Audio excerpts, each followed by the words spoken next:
Conselho Agro, o seu podcast do agronegócio. Então, geralmente, quando eu vejo os nossos KPIs vermelhos, ainda mais quando a gente fala de inovação, novos modelos de negócio, fora do demonstrativo de resultado, né? Quando a gente olha essa nossa área de transformação, eu gosto de ir um pouco mais além e sair da primeira resposta.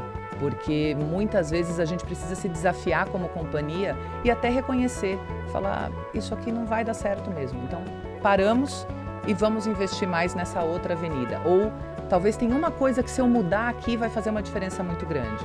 Então, isso é geralmente uma parte dos KPIs. Eu gosto mais de olhar os vermelhos na transformação para ver o que a gente pode fazer melhor.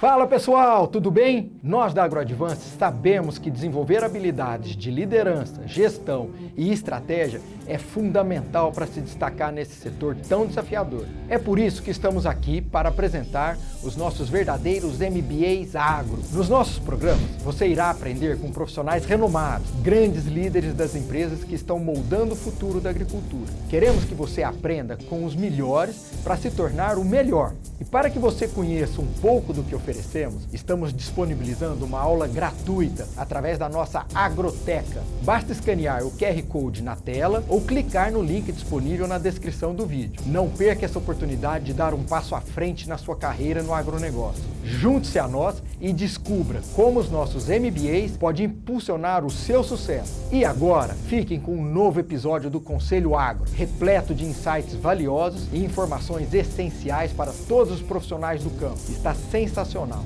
Um abraço.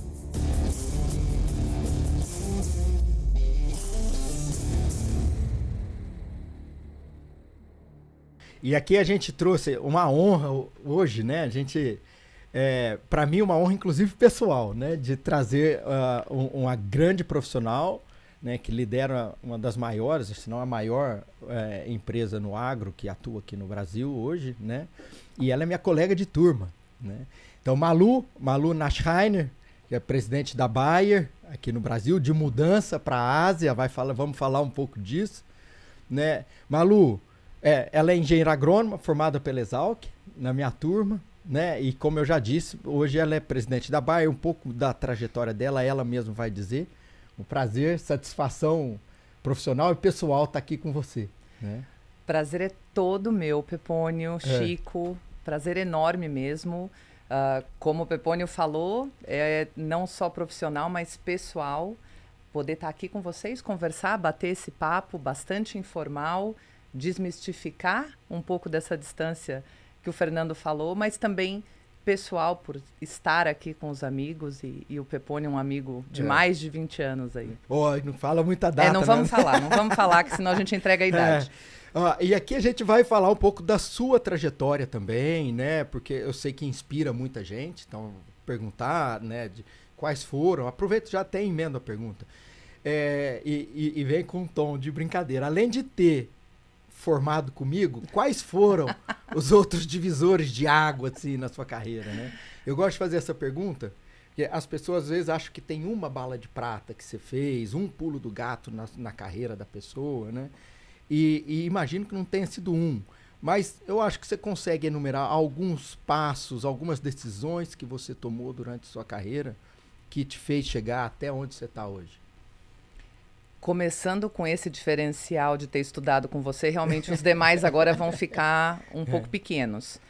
Mas é verdade, não tem uma bala de prata. A vida da gente, né, profissional e pessoal também, é uma sucessão de escolhas. Eu acho que tudo depende muito, óbvio, de como você se posiciona, de como você entrega resultado nessa jornada. E tem um fator também que não dá para negar, que é um pouco de sorte, tá no lugar certo, na hora certa. Vou dividir um pouco com vocês aqui alguns desses momentos. Acho que o primeiro ponto que para mim foi muito importante e até hoje me ajuda foi ter começado realmente no campo. Foi ter tido a minha primeira experiência profissional. Eu entrei na empresa como estagiária, ainda na época Monsanto, no negócio de sementes que nós tínhamos. E fui efetivada depois desse período como representante de vendas no campo no Rio Grande do Sul. Então, essa foi uma mudança muito grande. Eu sou uma pessoa de São Paulo, estudei em Piracicaba, família das grandes cidades. Fui morar no Rio Grande do Sul, em Santo Ângelo, uma cidade pequena, longe da onde a minha família estava. Eu não conhecia o Rio Grande do Sul até ir trabalhar lá, mas foi a melhor decisão que eu poderia ter tomado. Eu lembro que na época as pessoas falavam para mim, mas você tem certeza? É muito longe, você não conhece, você é recém-formada, mulher. Porque na época, a gente está falando de 2003, 2004, 20 anos atrás, não existiam tantas mulheres assim, muito menos na área comercial, numa posição de fronte, né, de uma área comercial de uma empresa. E foi muito bom, porque o fato de estar também longe, distante, fez com que eu pudesse, de alguma forma, aprender muito com as pessoas que estavam lá. Eu vivi aquela comunidade por quase 4 anos, aprendi, tenho o prazer de ter amigos até hoje com os quais eu trabalho, convivo, clientes, agricultores, parceiros, que ao longo desses 20 anos puderam acompanhar a minha carreira e me ajudaram muito nesse início. Então, acho que esse foi um primeiro movimento que foi importante. Esse da RTV lá no campo. Foi muito importante e me ajuda até hoje.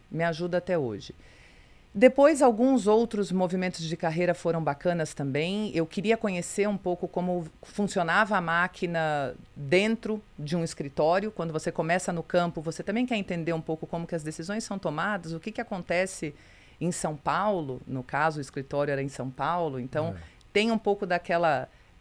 até meio mística em torno do que acontece. E eu vim para São Paulo numa posição que, na época, muitas pessoas falaram, mas será que é o melhor movimento? Porque eu era uma representante de vendas, vim para uma posição de analista. E financeiramente, naquele momento, não foi um negócio que, nossa, faz muita diferença, ou você, né, tem aqui um ganho expressivo para fazer essa tomada de decisão. Não era, muito pelo contrário. Mas era importante para mim fazer esse movimento e vir conhecer mesmo. E aí acho que entra um pouco o fator que eu comentei do estar no lugar certo na hora certa. Eu vim para um negócio que a gente estava começando a desenvolver naquele momento, que era o negócio de soja. A gente tinha muito poucos anos do nosso modelo de soja que a gente tem no Brasil, que é um modelo bastante único da Bayer. E eu pude participar de toda essa história. Eu trabalhei quase 10 anos, dos 20 anos que eu estou na empresa, quase 10 anos eu trabalhei conectada com esse negócio. No Brasil, na América do Sul, na área de vendas, marketing. Mas o fato de trabalhar num negócio que começou, e acho que aí é muito a realidade de vocês, né? Talvez tenha sido a minha experiência mais próxima do empreendedorismo. Você começa de um negócio que não existe, né? Um negócio muito pequeno, e você vê esse negócio crescer, você vê esse negócio se tornar hoje um dos maiores negócios que a gente tem na companhia no Brasil e até mesmo no mundo. Então, foi um movimento importante para mim e me abriu muitas portas. Fez com que eu pudesse ter, inclusive, interações dentro da companhia com liderança sênior, com, na época, presidência ou conselho, que se eu tivesse eventualmente em outro negócio, talvez eu não teria tido tanta exposição. Então, acho que aí entra, claro, sempre competência, o quanto você se esforça, o quanto você entrega de resultado, mas também o fato de estar no lugar certo na hora certa ajuda. Que bom. Então vamos trazer esses dois, né? Por enquanto, o fato de ter sido RTV, né? De ter começado no campo e depois ter buscado essa oportunidade de iniciar uma... Era uma avenida nova de negócio. Era. Inclusive, ficava dentro de uma diretoria que a gente chamava de novos negócios. Olha aí. Né? Então, e aí, eu tinha essa pergunta aqui, eu vou antecipar porque ela fala muito com esse assunto, né? Você trouxe a organização que estava, né? Era Monsanto à época, né? Que eu conversando com outros profissionais que também ocuparam posições de liderança lá, eles gostavam muito disso na organização, que eles davam muito espaço para quem tem uma ideia nova, um projeto novo, achou o orçamento, junto o grupo, vai e começa. Se deu certo, você vai vencer. Então, eu digo que tinha lugar para os inquietos, né? Que vai e consegue fazer um negócio super relevante como você fez. Aí houve a junção, Monsanto e Bayer. Né? Acho que tem um choque de cultura, né? de como as empresas conduzem, como abrem as oportunidades. E aí hoje, Bayer, né? Mas tem um monte de gente de Monsanto na liderança da empresa. Como que tem como está o espaço hoje na Bayer para os inquietos crescerem? Que a Bayer é uma empresa de inovação, né? Poxa, investe bilhões em P&D, né? Mas onde tem, aqui no Brasil, o P&D está, imagino que mais consolidado fora do Brasil, né? Onde que tem esse espaço para os inquietos dentro de uma estrutura da Bayer? Fazer isso que você fez. Tem muito espaço, Pepônio. A Bayer hoje, ela é, do agro, a empresa que mais investe em P&D. A gente está falando de mais ou menos 2,8 bi de euro. Esse é o número de 2022. 2023 a gente ainda não soltou nenhum dos números oficiais. Mas é um número representativo de investimento em pesquisa e desenvolvimento. Ambas as empresas, né, quando a Bayer compra a Monsanto, tinham essa vertente de inovação muito forte. Então, isso, de uma certa forma, foi o grande ganho de ter essas duas organizações em conjunto. A tua máquina de investimento em pesquisa e desenvolvimento, ela cresce de maneira bastante significativa. Portfólios muito complementares, uma empresa com uma história muito grande em sementes e biotecnologia, uma empresa muito forte em proteção de cultivos, na indústria química. Então, essa combinação, ela é uma combinação muito feliz hoje no agro, que faz com que a Bayer seja realmente a empresa número 1 do agro, como você comentou no início. Então, existe sim um espaço grande para os inquietos. Às vezes até eu acho que a gente tem iniciativa demais. A gente até brinca dentro de casa, a gente fala, gente, mas vamos priorizar alguma coisa, porque realmente é muita ideia, muita coisa nova, porque a gente acredita, e o Brasil é um espaço muito grande para a gente fazer uma série de investimentos em inovação, seja tradicional, pesquisa e desenvolvimento, seja no universo digital, seja em novos modelos de negócio, a gente vai falar um pouco deles aqui hoje, mas tem muito espaço. Pesquisa e desenvolvimento tradicional, diferente talvez de outras indústrias, no agro acontece muita coisa local. Então, por exemplo... É uma imagem que eu tinha diferente. Então, é bom você ter o espaço. Tem muita coisa local. Se você parar para pensar biotecnologia, talvez sim, é diferente. Você tem um laboratório, a gente tem um laboratório grande que fica centralizado nos Estados Unidos, o que não significa que ele desenvolve algo unicamente pensando nos Estados Unidos. Então, a tecnologia em soja mesmo, né, Intacta, que foi a biotecnologia que nós lançamos, agora Intacta 2, é exclusiva para a agricultura brasileira, né? Até porque a gente está falando de uma agricultura tropical, não tem essa mesma necessidade no hemisfério norte. Então, embora esteja centralizada, ela trabalha muito em prol das necessidades de cada geografia. A gente está falando muito aqui do Brasil, mas serve para outras geografias também. Agora, localmente, a gente tem muita coisa. Nosso programa de melhoramento genético, ele é totalmente local. Ele é totalmente local, até porque a gente fala de variedades ou híbridos para a agricultura tropical nos diferentes macro ambientes brasileiros. Então, cerrado, tropical, subtropical, temperado, a gente tem alguma parceria também em troca com a Argentina, quando a gente pensa no sul do Brasil. Então, isso acontece muito local.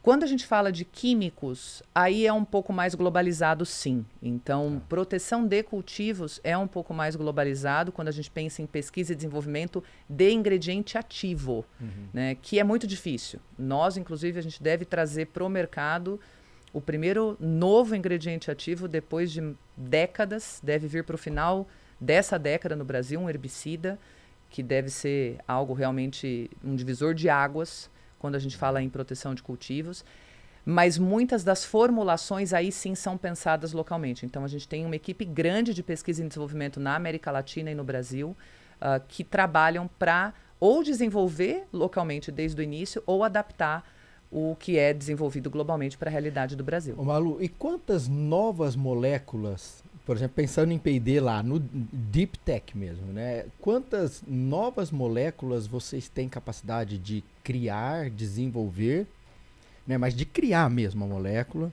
e testar para ver, fazer o screening e ver quantas que tem potencial de se explorar? Muito difícil, Pepônio. Muito difícil.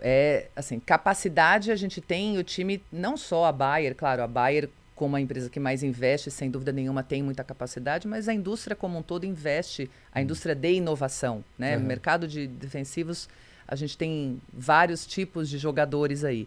Mas o difícil é você encontrar esse novo ingrediente ativo que ele tenha essa eficiência esperada, né? Ou que ele tenha realmente uma chance de sucesso de se tornar um produto comercial. É a mesma coisa que biotecnologia. A gente, para sair com uma nova biotecnologia, a gente fala aí de no mínimo 10 anos. Ingrediente ativo, a mesma coisa. A gente não vem com um ingrediente ativo novo no mercado há 20 anos. Tranquilamente dá para falar. Então, é difícil. A gente trabalha muito nisso, mas é difícil você encontrar esse novo, 100% novo, e que tenha um apelo comercial que justifique você seguir investindo.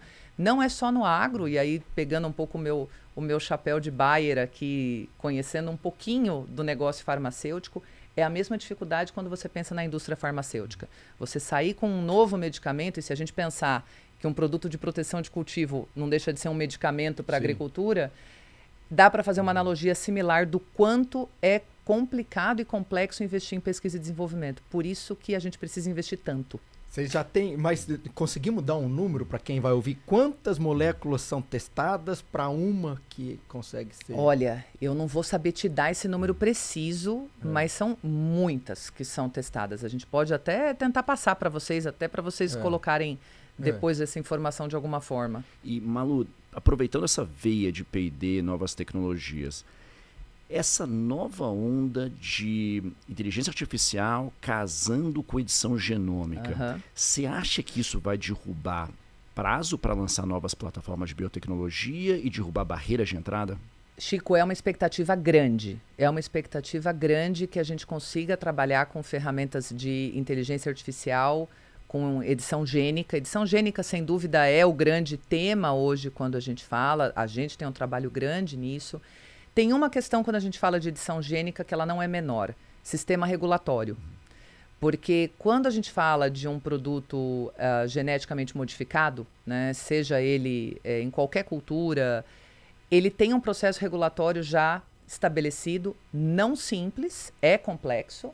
A gente precisa, por exemplo, quando eu tenho uma aprovação de uma soja geneticamente modificada no Brasil, eu preciso garantir essa aprovação nos principais países importadores da soja. Porque senão o agricultor brasileiro não adianta aprovar no Brasil. Porque esse agricultor, hoje no Brasil, soja é a principal cultura, ele planta uma lavoura geneticamente modificada e não consegue vender para a China, esse produto não tem mercado, né? Eu nem posso lançar um produto que não tenha esse sistema regulatório totalmente validado. A edição gênica ainda é uma dúvida de como esse sistema regulatório vai acontecer. Ele ainda não está 100% definido. Simples, não tinha? Pelo menos nos Estados Unidos era muito mais simples. Nos Estados Unidos, CRISPR estava indo para uma linha mais simples, mas ainda com toda a tecnologia nova, né? A gente está vendo essa discussão de inteligência artificial, se regula, não regula, como vai fazer. Então, a incerteza para o investimento em P&D e para o agente público que tem que fazer o processo acaba significando gargalo. Concordo com a Malu. E tem uma outra coisa, Chico, que é importante. Sempre que a gente pensar em algo pro Brasil, qualquer coisa, pensando em tecnologia e sistema regulatório, a gente precisa pensar na Europa e na Ásia. Então, Europa é um mercado que a gente precisa garantir as aprovações, costuma ser um mercado desafiador por uma série de questões. Mercado resistente a GMO, né? E Ásia, China, principalmente, mas outros países também têm os seus sistemas regulatórios individuais. Então, se a gente não conseguir quebrar ou encontrar, né, uma forma de fechar esse ciclo como um todo, para o Brasil, para a forma como o nosso agro aqui funciona, fica mais difícil competir. Malu, eu sou o único não agrônomo aqui da sala, então perdoe perguntas. Não, mas o Fernando leigas. também não é. Eu não sou, eu já fui Fica agrônomo. tranquilo. A gente tem visto lá na SP Ventures um pipeline, principalmente vindo de fora, de muitas startups trabalhando com edição gênica de micro-organismos, de micróbios. Você acha que essa é uma tendência, você conseguir editar o micróbio para ele poder ter características diferenciadas no solo? Eu acho que sim. Eu acho que, na verdade, é uma avenida, toda essa de edição gênica, que talvez a gente não tenha ainda a dimensão dela, né? Tudo que eu vejo, ou que eu ouço, ou que eu leio, ainda estão em estágios iniciais. Acho que a gente não tem grandes ou produtos comerciais ou até mesmo histórias aí de longo prazo, porque é algo muito novo. É um pouco do que aconteceu com biotecnologia há muitos anos atrás. Se a gente parar para pensar, a primeira biotecnologia lançada no Brasil foi em 2007. Não faz tanto tempo assim, né? Que parece que já faz muito tempo, mas não faz tanto tempo assim. E acho que a edição gênica a gente ainda vai ver muitas avenidas serem abertas, serem umas abertas e fechadas porque não conseguiram emplacar, outras vão, sem dúvida, crescer. Eu não tenho tanta propriedade técnica, talvez, para ir no detalhe, mas eu acredito que a gente vai ter muita coisa que vai ser explorada. Vamos ver o que a gente vai conseguir fazer virar algo tangível comercial. Acho que esse é o grande ponto. Muito bom. Ô, Chico, nós falamos, né, em conversa sobre a Orbia, né? Recente nós estávamos conversando sobre novos modelos de acessar mercado. Até agora a gente falou da Bayer, a inovação dela, da parte de tecnologia de produtos, né, a parte de genética. E agora a gente também teve um movimento de inovação na Bayer em modelos de negócio, né? Sim. Que foi a Orbia. Quando vocês veem, quando vocês pensaram na Orbia, idealizaram, criaram, né, e o caminho que ela tomou vocês fizeram a spin-off e chegaram novos sócios, do que vocês pensaram e como ela tá, qual que é a avaliação, né, do caminho percorrido, do que vem pela frente?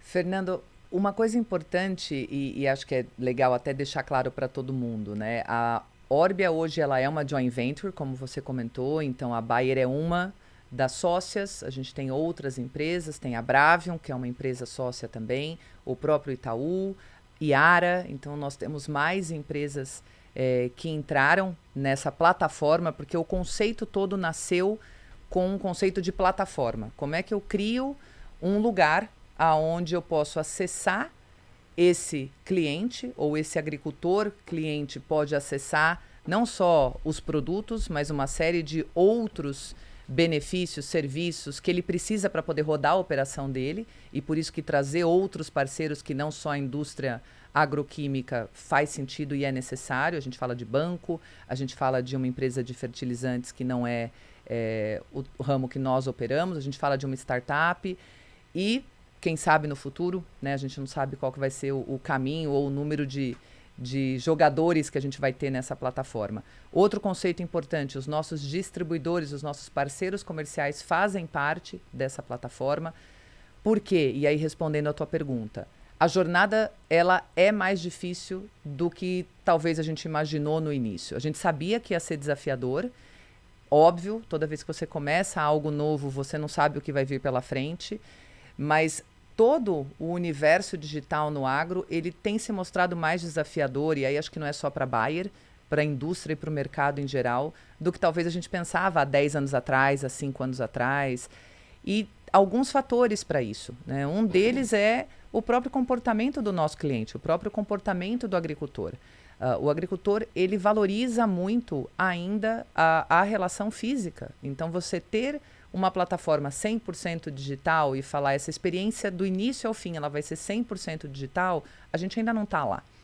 Talvez quando a gente começou, não sei dizer se a gente pensava que já estaria lá hoje, mas está sendo um processo de aprendizado. Eu acho que a pandemia nos fez acreditar que esse processo seria mais rápido do que realmente foi. Né? A pandemia, e eu acho que o próprio movimento que a gente vê em outras indústrias. Se você pensar que a nossa vida, vamos pensar a gente aqui sem ser profissionais do agro, né? O Chico não só do agro, mas de várias outras coisas. A nossa vida toda é muito digital hoje. Né? Você tem muita digitalização da hora que você acorda até a hora que você vai dormir. Quando você vai para o agro, não é tão simples assim, né? Por vários fatores, pela dinâmica hoje da tomada de decisão de um agricultor, quando ele vai tomar a decisão de compra de insumos dele, ele primeiro quer um negócio. A gente está falando de uma relação que é um insumo para que ele possa produzir, né, e fazer com que esse produto, essa colheita chegue no final, no cliente dele. Não é uma compra de impulso, né? É uma compra que a gente está falando de altíssimo valor agregado. Então, hoje, ele confia fazer isso 100% via digital, numa plataforma? Uma parte, sim, mas ainda é uma jornada, né? Não é a maioria dos agricultores hoje fazem essa jornada 100% digital, estão atuando 100% digital.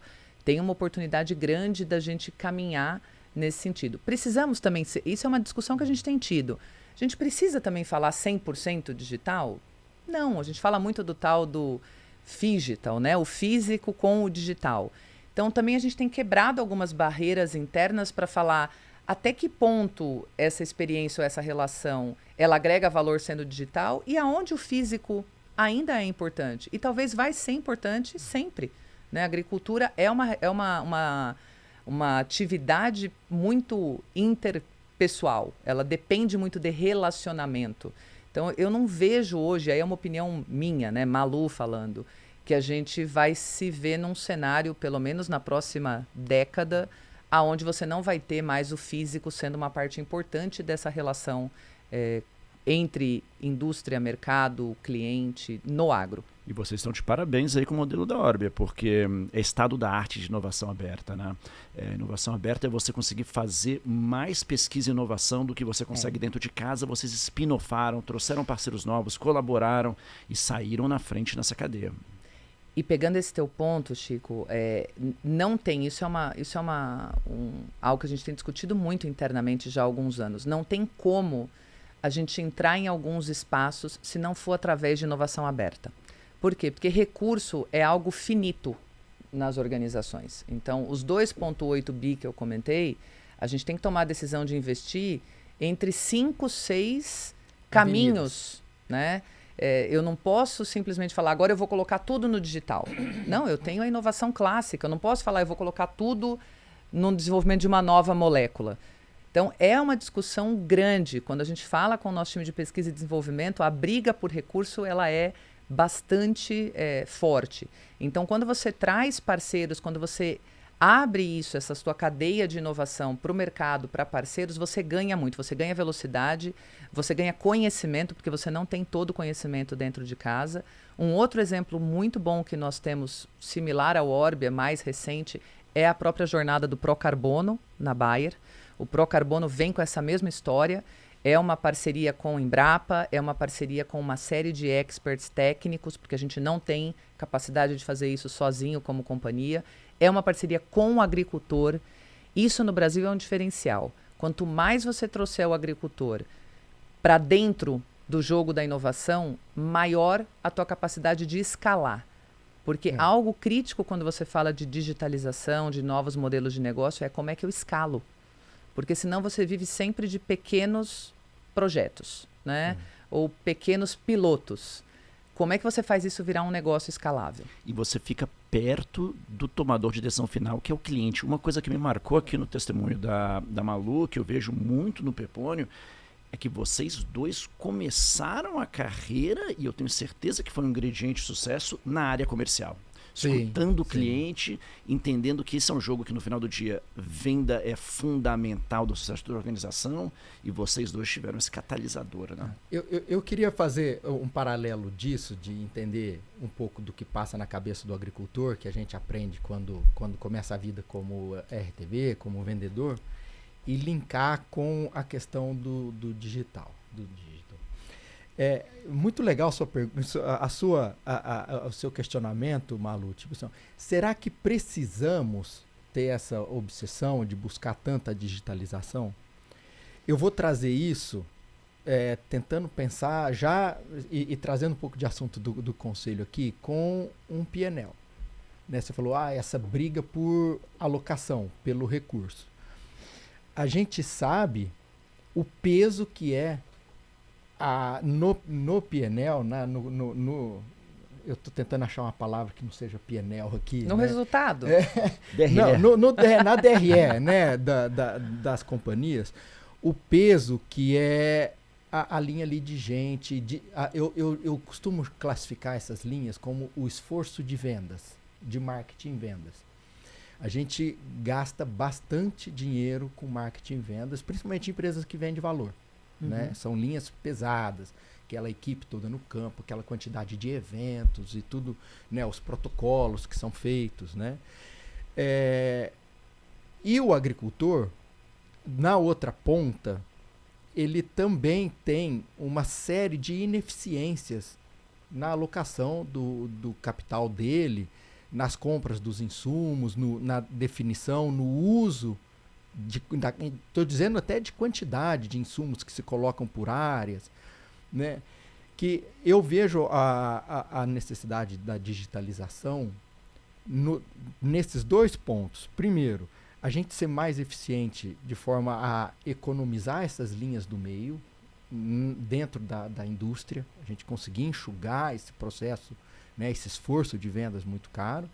E do lado do agricultor, ele conseguir usar melhor o recurso dele, conseguir comprar menos insumos do que ele normalmente compra, porque ele, em algumas áreas, quando ele aplica em área total, ele aplica produto que talvez não precisasse ser em área total, né?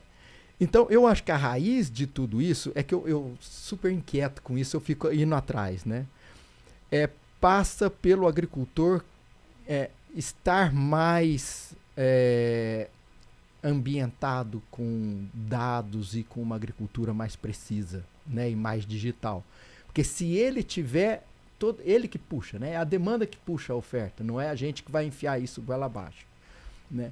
E toda vez que eu vou ver com o agricultor, eles têm muito projeto de dados, muito pouco projeto de dados dentro das propriedades, de sanitizar mesmo, de ter um banco de dados muito bem tratado e que ele consiga gerar mais informações. O que vocês acham que nós precisamos fazer para esse agricultor estar mais disposto à adoção de uma tecnologia digital? Vocês têm uma iniciativa com o FieldView e já tem outras, né, nessa linha, para o agricultor estar mais naturalizado com dados e tomar melhores decisões, aí ele vai puxar todo o resto da digitalização do agro. Tem alguns fatores para mim nessa conversa. Primeiro, concordo com você. Tem um valor enorme de você aumentar exponencialmente a digitalização, até para você poder trazer novos modelos de negócio. Quando a gente fala de sustentabilidade, por exemplo, se eu não tiver por trás um sistema de digitalização que possa medir, por exemplo, pegada de carbono, como é que eu vou entrar nesse mercado o dia que ele existir? Né? A gente ainda não está lá, está trabalhando. Vamos ter esse mercado virando realidade no futuro próximo, na minha visão. Mas ainda não estamos lá. Mas eu preciso de digital, eu preciso de dado trabalhado para que eu possa entrar em algumas vertentes, em alguns novos modelos de negócio que talvez hoje ainda não existam. E na minha visão, até quando eu falo do 100% digital, é porque eu não acho que é um ou outro. E é aí que às vezes a gente se perde um pouco, até como indústria. Não é só o digital ou só o teu modelo tradicional de vendas, né, a tua equipe, tua força de vendas tradicional. É como que a gente vai trabalhar essas duas forças da melhor maneira possível e da maneira mais eficiente. Não vai ser, na minha visão, não vai ser um ou outro, vai ser um e outro trabalhando de uma maneira mais eficiente. O que eu vejo? Tem um fenômeno muito importante acontecendo no Brasil, e o Brasil talvez mais do que outros países, se a gente comparar com os Estados Unidos, que é talvez o mais próximo aqui das Américas, né? Quando a gente pensa em tamanho de área agricultável e porte, perfil de agricultor. A idade média do agricultor brasileiro ela é significativamente mais baixa. Então, essa transição de geração ela vai levar naturalmente para uma abertura maior para o que é o universo digital, né? Porque é uma população que já vai ter provavelmente convivido com ferramentas digitais na sua vida com muito mais frequência do que a geração anterior. Então, esse momento geracional que a gente vai viver, está vivendo, já tem, quando a gente olha dados e resultados, comparando o Brasil com outros países, o nível de abertura do agricultor brasileiro ele é muito maior. Abertura e até o uso de ferramenta digital. Você vê o uso de WhatsApp, por exemplo, muito maior aqui do que em outros. Total. É muito diferente. McKinsey tem estudo sobre isso. Nós participamos do consórcio Nelson, lá, né, o time sempre traz alguma atualização e são dados extremamente relevantes. Então, esse para mim é um ponto que naturalmente vai levar para esse caminho. Mas a gente ainda não descobriu, a gente ainda não conseguiu destravar, e a gente vem trabalhando com isso. FieldView é uma iniciativa nesse sentido, uma plataforma extremamente importante. É a plataforma líder hoje, quando a gente olha globalmente e no Brasil. A gente fala de 26 milhões de hectares no Brasil mapeados com FieldView, não é pouca coisa. Mas o agricultor, ele precisa ver valor naquela ferramenta ou na informação que aquela ferramenta provê para que ele possa tomar melhores decisões. E hoje ainda a gente tem muitas ferramentas disponíveis. FieldView, a gente tenta fazer com que ela seja uma plataforma que agrega e que possa ser uma plataforma mais fácil para o agricultor entender, olhar, ver essa informação e tomar uma decisão com base nessa informação.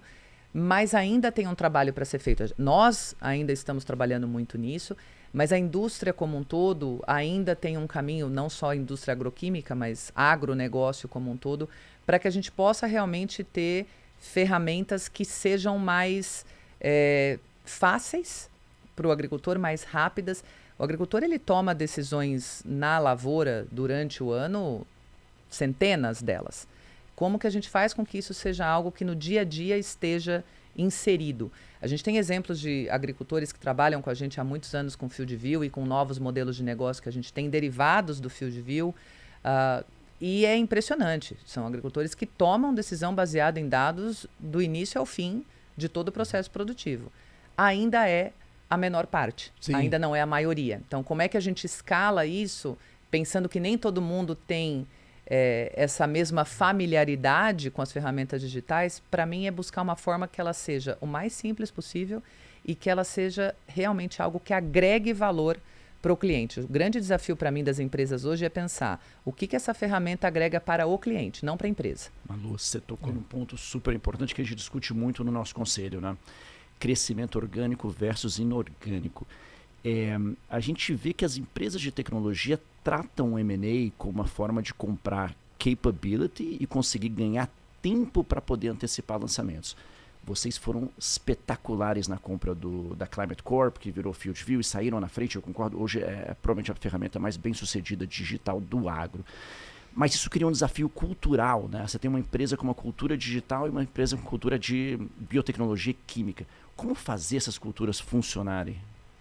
Chico, é sempre um desafio, porque volta na mesma discussão que nós tivemos antes de recursos finitos, né? E várias avenidas que estão ali disputando recursos, seja ele para projetos, seja ele para investimento em pessoas, em conhecimento. Então, sempre é uma discussão interessante dentro das empresas. A forma que a gente encontrou de fazer isso ser o mais bem sucedido possível, e acho que o Brasil hoje, dentro da Bayer, é um dos países que tem mais avançado nessa jornada digital, foi incorporar junto com o que a gente chama do nosso core, né, que é a venda de insumos, né, venda de produtos de inovação, seja sementes, seja defensivo. Então, hoje, a nossa força de vendas é a força de vendas que trabalha também com as nossas plataformas digitais, com os novos modelos de negócio.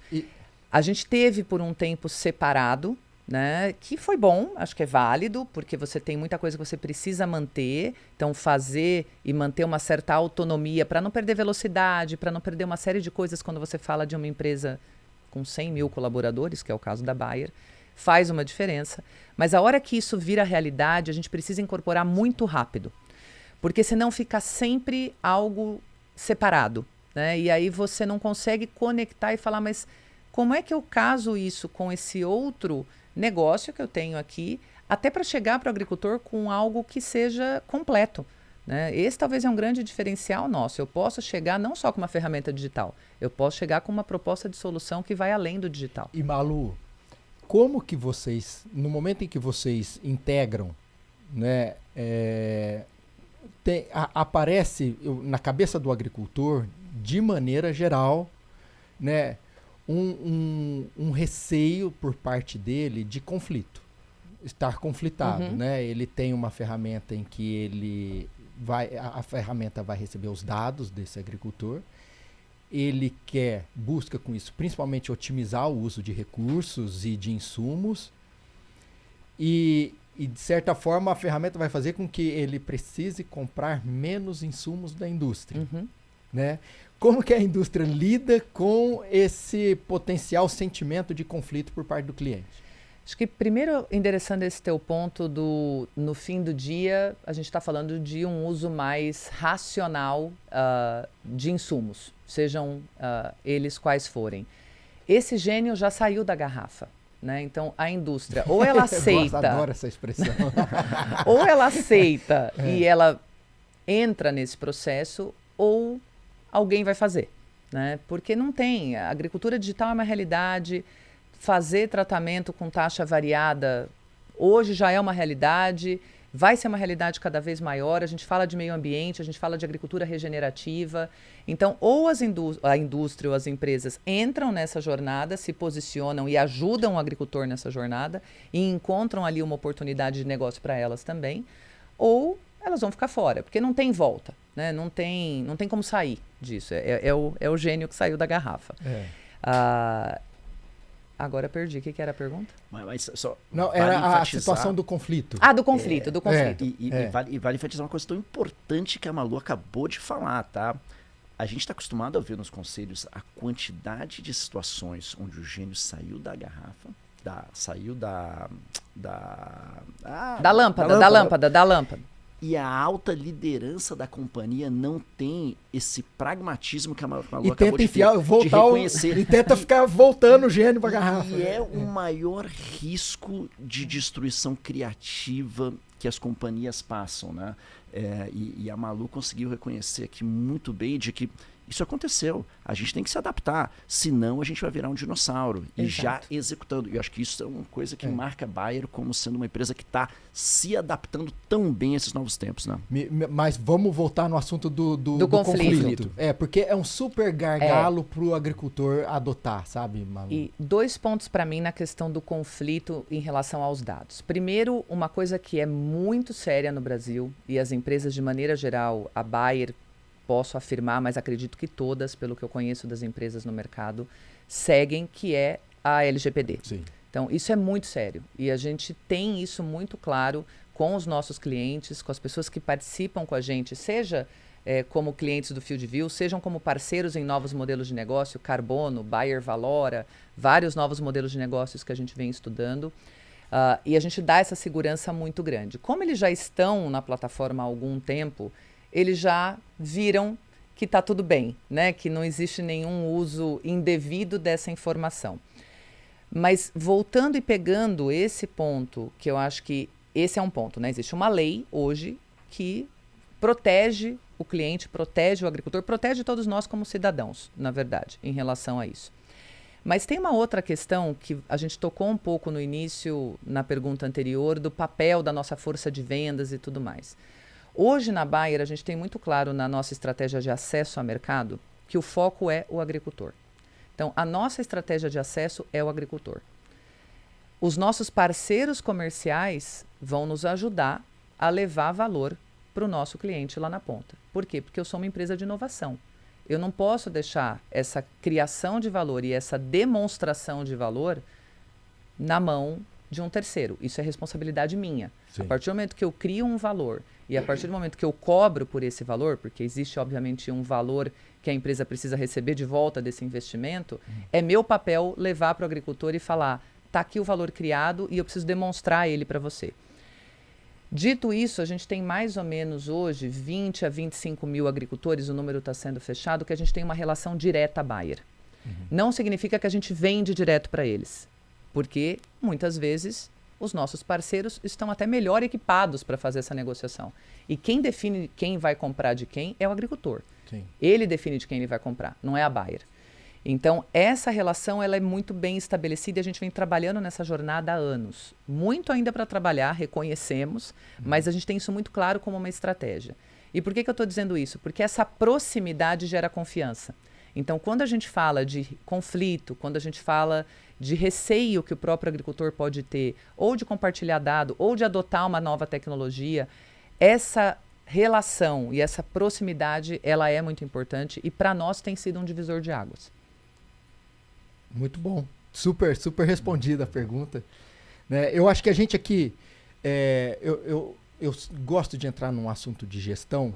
Eu acho que eu faria essa última pergunta de gestão e depois a gente ir caminhando para o final.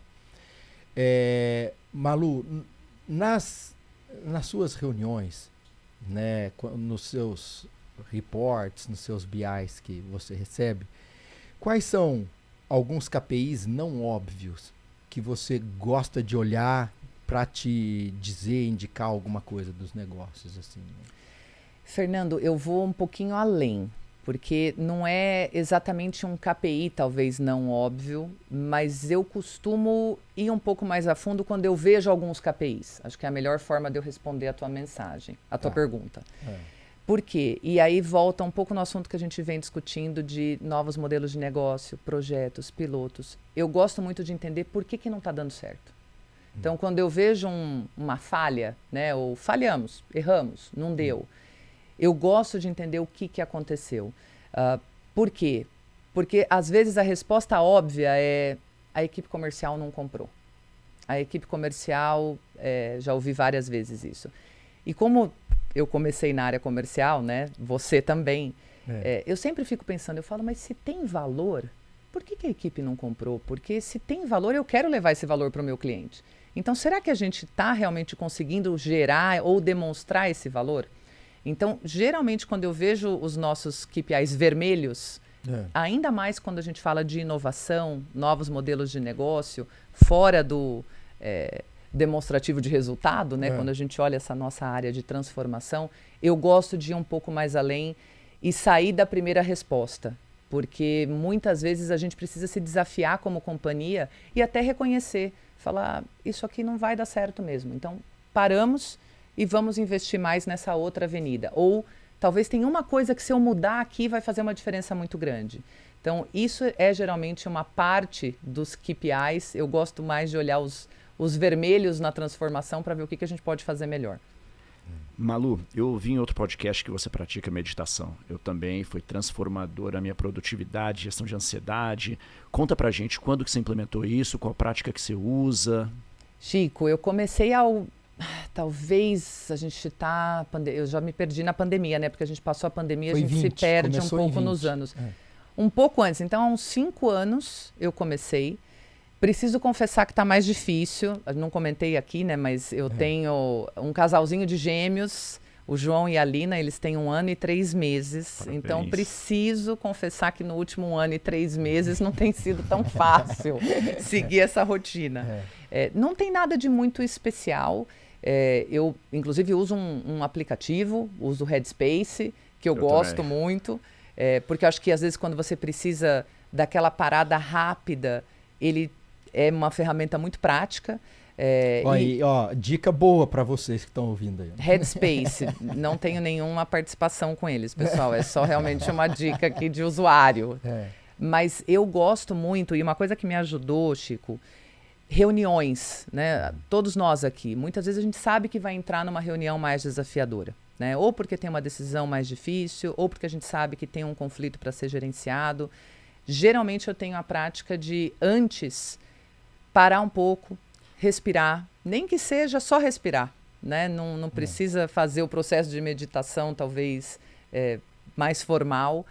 Me ajudou muito, me ajuda muito. Eu acho que me traz para o centro, me traz para parar para pensar um pouco melhor. Eu estou numa fase agora da minha vida muito corrida com tudo que está acontecendo. O Fernando Nós já vamos falar disso. Então, ajuda muito. Acho que me ajuda a centrar. E quando a gente trabalha numa empresa, eu costumo dizer que quando e vocês vivem isso também, a gente tem um papel... A empresa, na minha visão, tem um papel social. Ela não tem um papel só com o investidor. Óbvio que ela tem também, né? Um papel de dar resultado, não tenho dúvida nenhuma, mas ela tem um papel social. A gente impacta a vida de muitas pessoas. A Bayer no Brasil, o grupo Bayer no Brasil, são 6.000 colaboradores, 3.500 na divisão agrícola.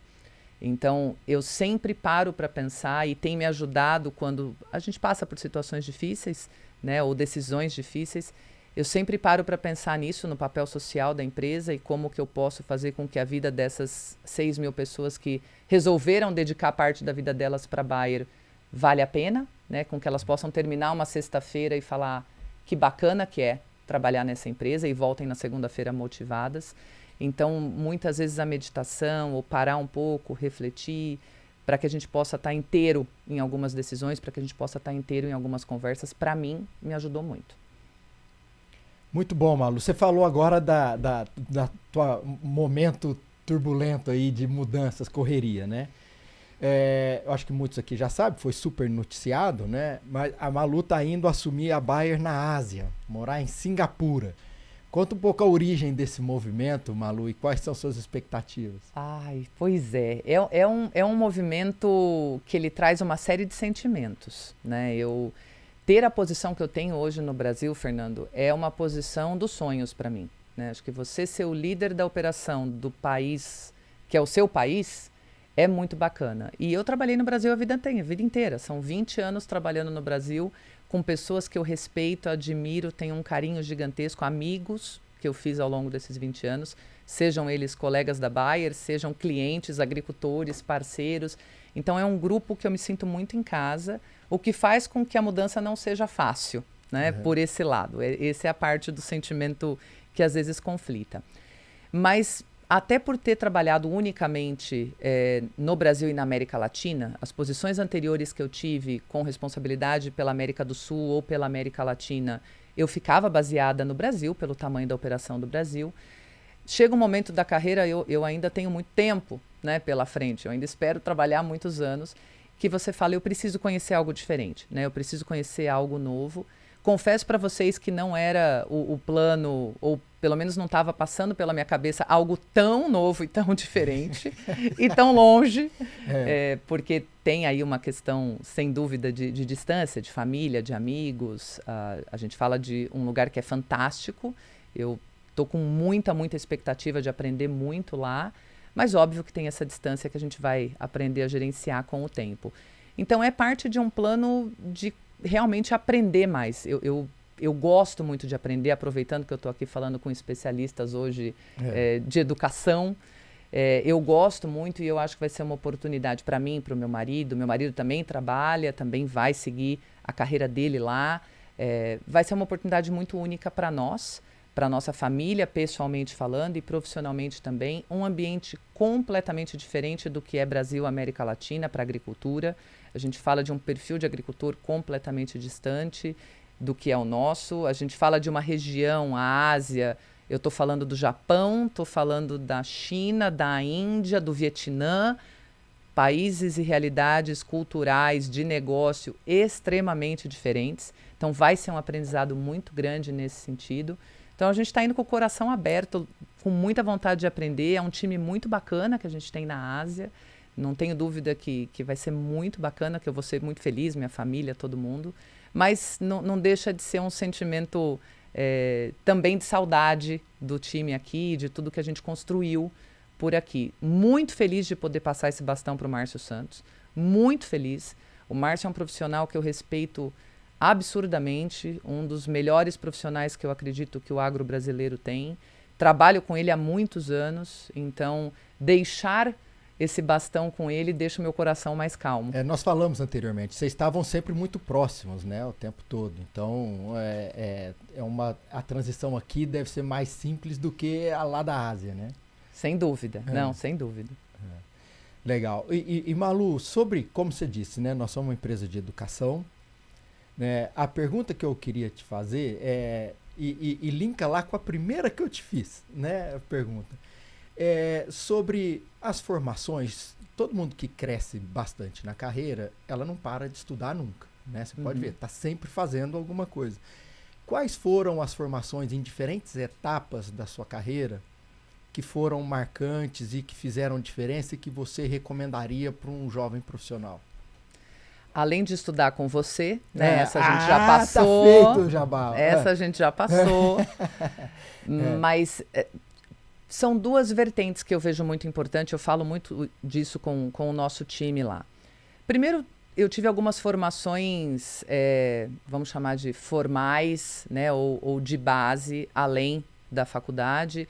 Fiz 2 MBAs, um MBA executivo internacional, que era algo também que eu tinha essa intenção, queria conhecer um pouco do que é você ter a oportunidade de aprender e estudar num programa que não é unicamente brasileiro. Tive a oportunidade de fazer um MBA executivo na Universidade de Pittsburgh, com um programa que continha passagens pelo Brasil, pela Europa, Estados Unidos. Então foi uma experiência bacana. isso mais dentro, talvez, das formações de base, né? Vamos colocar dessa forma. Agora, tem uma outra coisa que eu valorizo muito, e pelo menos para mim fez muita diferença, que são algumas habilidades que a gente chama de soft skills, né? Que a escola não ensina. Né? Nem a Exalc me ensinou, nem o MBA de Pittsburgh me ensinou. E você precisa muito quando você trabalha numa corporação. Porque as pessoas têm a impressão que quando você chega numa determinada posição, é só você falar que as coisas acontecem. É só você falar que todo mundo vai fazer. Não é assim. Né? Talvez a minha percepção é que quanto mais você vai subindo, né, numa organização tradicional, maior tem que ser a sua capacidade de influência, maior tem que ser a sua capacidade de comunicação, maior tem que ser a tua capacidade de engajar com as pessoas e com diferentes stakeholders internos, externos, para que a coisa possa acontecer. E isso é difícil, né? A universidade tradicional, quando a gente pensa na Exalc ou qualquer outra, te dá isso. Então, esses treinamentos que pegam um ou outro ponto, focados muito em liderança, em perfil de liderança, me ajudaram muito. Tive a oportunidade de fazer alguns, ou dentro da empresa, dentro da Bayer, ou fora. Tive a oportunidade de fazer um com um centro de liderança criativo em San Diego, nos Estados Unidos, que foi muito legal. Logo que eu assumi meu primeiro papel de liderança, um líder que eu tinha, muito engraçado, trabalha ainda com a gente, ele falou, vai fazer um curso de liderança, assim, daqueles que você vai para o meio da mata, sobrevivência na selva. Falei, nossa, mas aí não sei se eu vou achar esse, né? Mas vamos lá, porque ele falou, não, você tem que ver algo assim disruptivo, que faça você repensar tudo. Eu nunca tinha gerenciado pessoas e o primeiro grupo que eu gerenciei era um grupo de 45. Então, era um grupo relativamente grande naquele momento. Então, eu acabei indo fazer um curso que era muito focado em liderança, desse centro de liderança criativa. Ele tem uma proposta bastante diferenciada dos cursos de lideranças tradicionais. Não era sobrevivência na selva, mas me ajudou também. Então, esse é um curso que foi um diferencial. E algo que, se eu pudesse falar para as pessoas investir, e aí não precisa ser o CEO da empresa, é em comunicação, pessoal. O grande desafio de qualquer organização é como que você consegue se comunicar. Eu tive a possibilidade de investir um pouco em alguns cursos que me ajudaram nesse ponto. É algo que eu estou sempre tentando melhorar, investindo para melhorar, porque é o grande desafio dentro das organizações, ainda mais organizações grandes, com diferentes áreas e diferentes stakeholders que você precisa influenciar, a forma como você se comunica, até mesmo para direcionar uma organização para uma determinada estratégia, para garantir que aquela execução da estratégia aconteça. Para mim, passa muito pela nossa capacidade e poder de comunicação. Quando eu vejo os grandes líderes, uma coisa que me chama a atenção é a capacidade que eles têm de comunicar. Então, se eu pudesse deixar essa dica, independente da sua função ou papel em qualquer organização, se é empreendedor, se é funcionário de uma grande empresa, eu investiria nisso. Impressionante, né, Pepônio, como essa dica da Malu aqui serve tanto para as nossas investidas também, os nossos conselhos, empresas menores, mas esses soft skills hoje em dia são realmente indispensáveis, Malu. Vamos lá, você ia fazer, acho que você faz a pergunta do livro, você sempre faz a pergunta do livro. Sempre faço, Malu. Hoje em dia essa garotada aí tá bombardeada com muita informação e tempo é o ativo mais escasso. A gente sempre tem o desafio do livro aqui, onde a gente pede para a liderança recomendar um livro, seja que ela leu recentemente ou que ela acha que é indispensável para essa garotada ler para poder ter uma vantagem e conseguir aprender alguma coisa que vai diferenciar ela. Chico, eu gosto bastante de ler. Inclusive, os gêmeos também não estão ajudando tanto, mas agora a gente está voltando. Agora, pelo menos à noite, antes de dormir, estou conseguindo voltar a ler. Eu gosto muito de livros de história, então estou lendo livros de história. Agora inclusive, de história da Ásia. Né? Por uma razão óbvia, eu estou estudando um pouco da história da Ásia para entender esse ambiente que eu vou viver agora. Mas eu gosto muito de um autor que eu gostaria de recomendar, que é o Dan Ariely. O Dan Ariely, ele tem uma série de livros sobre como nós somos irracionais na nossa tomada de decisão. A gente primeiro toma a decisão, que não é racional, e depois a gente tenta racionalizá-la. Então ele tem uma série de livros que fala sobre isso. Um deles é o Previsivelmente Irracional, mas ele tem uma série, não é só esse. É um autor que eu gosto muito e recomendo. Ele faz um pouco de um lado psicólogo, um pouco de negócio, então ajuda bastante a entender por que a gente às vezes vai por um ou outro caminho. Espetacular. Extraordinário, serve para mim. Eu estou aproveitando vários que dizem aqui, eu pego para ler, viu? Malu, muitíssimo obrigado, nós estamos caminhando para o final, né? Foi extraordinário ter essa experiência com você aqui, a gente conversar, você poder falar, né? Para a gente contar um pouco da sua história, das suas estratégias. Eu desejo pessoalmente, né, como amigo, toda a felicidade do mundo para você e para sua família lá na Ásia. Né? Você trabalhe bastante, entregue bastante resultado e sejam muito felizes todos. Ela gerou um problema, que ela levou a barra, né? Isso é difícil. Muito obrigada mesmo, Fernando, Chico. Um prazer enorme, uma delícia conversar com vocês, muito gostoso mesmo. Espero que tenha ajudado com alguma outra conversa aqui que a gente teve, que as pessoas que possam assistir tirem uma ou outra dica aí para elas. Muito obrigado, pessoal. Obrigada.